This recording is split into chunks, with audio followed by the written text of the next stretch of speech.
Hi, it's Jay Abraham, and I want very much to share with you some different ideas, I suspect, than what everyone else is contributing on this video.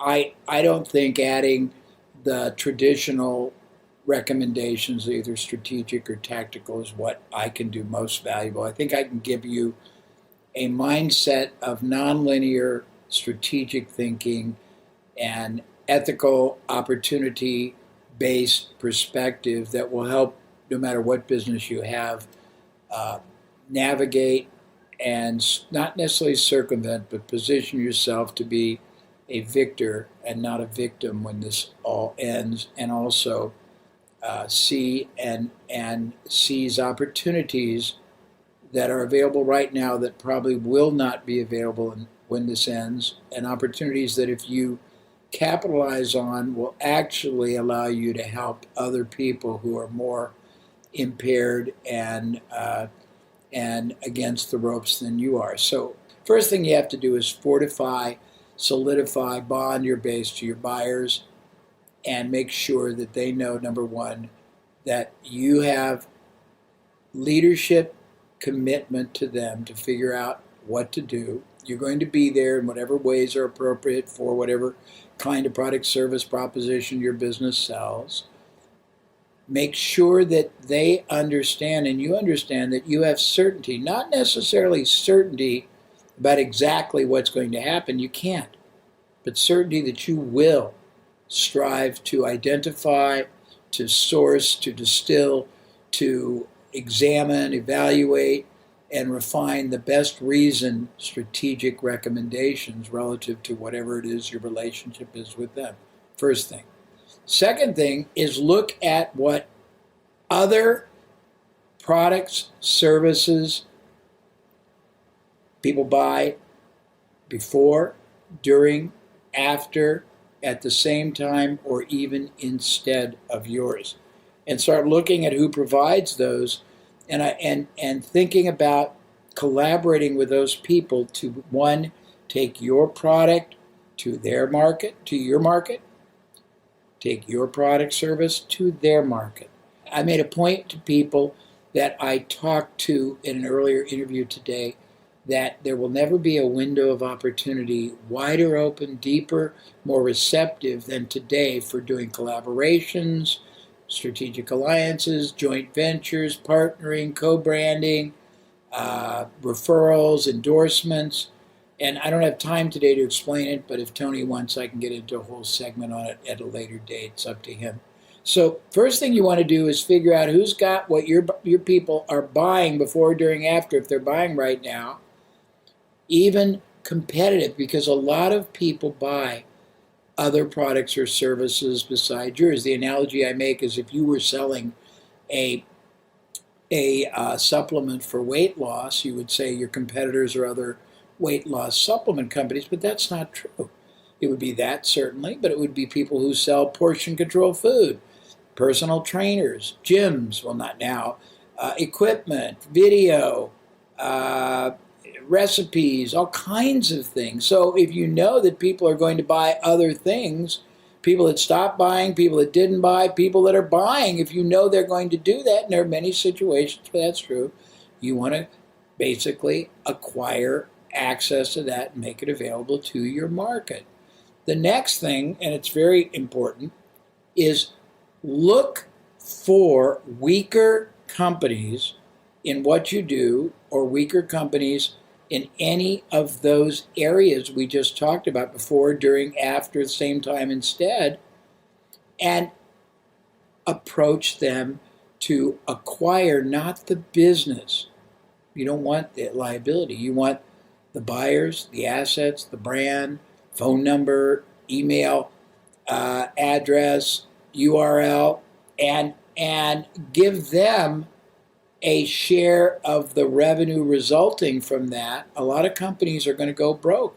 They don't have capital reserves. They're going to lose everything. And before they lose everything, if you take over the most viable assets and can monetize them, and they can get revenue for a sustained period from that, you're doing a noble service to them while growing your business dramatically. We've got a bunch of people, dentists particularly, a lot of dentists who, some of you will be dentists, they aren't as strong capital-wise, and many of them are going to go out of business because they've got such fixed expense. Before they do, I have a dentist that I help who has 12 offices. He's going to every qualitative weaker dentist offering to take over their patients, consolidate them, pay them a perpetual share, help them negotiate whatever needs to be negotiated to help them reduce, eliminate, extricate themselves from liabilities. And my dentist is going to be very strong when this is all over, and the other dentists that might lose their practice and have to stand in line to try to get an associate job somewhere else or basically retire early are going to get income. So that's another thing. I want you to think about something else. There are many companies today who are furloughing, laying off, or outright terminating their salespeople, their key account people, their marketing people, their vice presidents of sales, their customer service, their delivery. All those people have relationships with companies or individuals that could be funneled over to you. These people, if they're out of work, are sitting around desperate for revenue. If you can contact them by finding them on LinkedIn and say, look, if you're still working, forget this. I don't want to be unethical, but if you've been abandoned and you have a great qualitative relationship with your clients and you're not prohibited by any kind of legal constraints, I am willing to collaborate with you to introduce them to us, provide you with knowledge and certainty that we are a valuable, if not a superior choice, show you how we will work very advantageous financially with those clients in the beginning to help them through this, and pay you a share forever of what comes from it. That would be great for everybody. I said strategic alliances will be greater right now. There's ways to do it, and it takes some nuances, but there's a couple of things you have to do today to really maximize it. It's a two-way valve. You can bring all kinds of other products or services into your audience, and your distribution, your communication, your website, your offerings, your products or services. Number two, you can take yours outside. In order to make it really, really work for both sides, you have to understand allowable cost, lifetime value. If you have a product or service that has a very high margin, very high residual, and you know predictably that when you get 10 people in, you're going to get 6 or 8 of them buying over and over again, and the profit per transaction and the frequency of transaction is extraordinary, you can go to other companies, other media, other influencers, other organizations, and offer them the chance to offer your products to them, to their people, and give them a very significant front-end load that gets them excited about doing it with you. Conversely, if you want to take theirs to you, you can do the opposite. You can teach them why it's to their advantage to give you a front-end load that's very heavy and then a residual or nothing on the back end, subsequent sales for getting those buyers from you. Next thing is, I've told everybody in business that there's a finite set of probability and outcome scenarios. I have no idea exactly what will happen, but there's going to be, I have a friend I was talking about earlier. He does very complex simulations for companies that have to deal with their supply chain and their demand chain. And he's got 4 gradients he looks at. One is best case, one is worst case, one is best worst, the other is worst best. If you start thinking about probability and outcome, and you adapt not just critical thinking, but what I call consequential thinking, and again, I'll be happy to go deep on any of these, post this little snippet if Tony wants it of me, and I will, and if you do this, you'll be ready for any scenario. And what I tell everyone is, start moving forward in your preparedness so that you don't have to wait to see what happens. You're already got some momentum, and you can just shift over to the path that becomes the right one. Think victor versus victim. The next thing. This is a great time, as I said, to acquire things. And there's another thing you can do, which is I'm going to give you the ultimate option trading. Most people think of option trading is getting put calls, whatever it is, on stocks. I think you want to get puts or calls on products, services, capacity right now when it's distressed, and be able to flip it to other people and play arbitrage. Everything you do is a two-way valve. There are tons. I've done billions of dollars of strategic alliances, joint ventures, endorsements, all those things, and this is your opportunity to do it as well. And really, it's a great growth opportunity in adverse times. The next is to realize I was talking to a lot of people that have restaurant friends, not restaurants, or if you have a restaurant, if you really can't monetize your clients very well, if you have solid relationships, data, contacts, and they're highly repetitive, you have something else you're not thinking about. All of you do. The people you sell to, while they buy something very specific at whatever frequency and converging stimulated time from you, they are men and women, husbands, wives, fathers, mothers, lovers, significant others, parents, children, friends, and they're buying other things. If they trust you and they're buying lots of things right now that they wouldn't have bought before, they're not as good a discriminators. They're going to just buy online from whatever review. You're just as great of a guide for them, so you can make collaborations with other people with a broader scope of products or services. I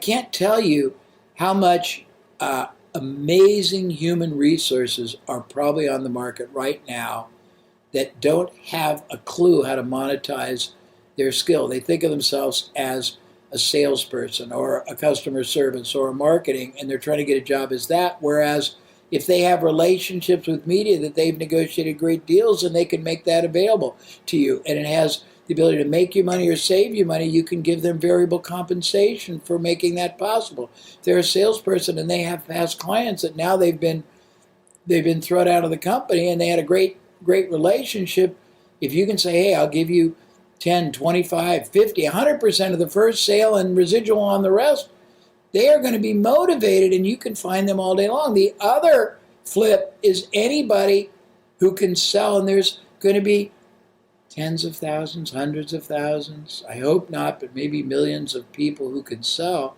who are out of a job. They need something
to sell. They need a way to monetize their skill. You can contact them. You can find them on LinkedIn or in the employment sites, the job sites, and you can put them to work building either strategic alliances, deals, acquisitions, new clients for you, and pay them very generously on results. You'll never have that window again. I can go on, but there's a few ideas. I can go on, but as I said, I think everyone else probably on this video is going to give you linear stuff. Cut your costs, be tactical, do this, do that. I could do that, but it would just be redundant.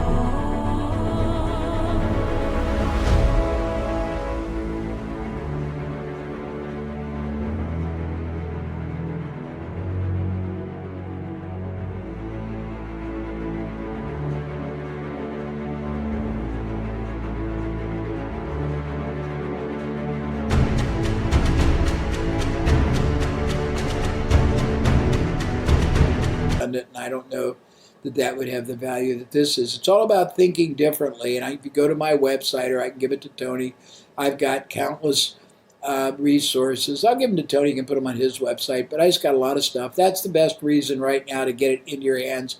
I messed up on my earlier video. This was done last minute to get to you. I'll be happy to do more if it's necessary, needed, or wanted.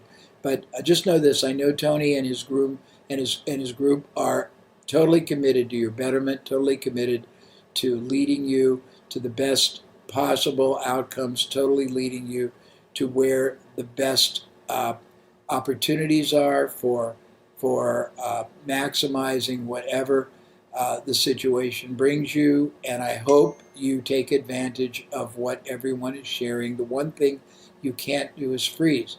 You also can't necessarily spend your way out. You can't also necessarily save your way out. You have to be strategic. You have to be proactive. You have to see where opportunity lies in adversity, and it always does. Your problem is almost always going to be the solution to somebody else's bigger one. You just have to identify what it is, who it is, and make the connection, and hopefully this helps. Thank you.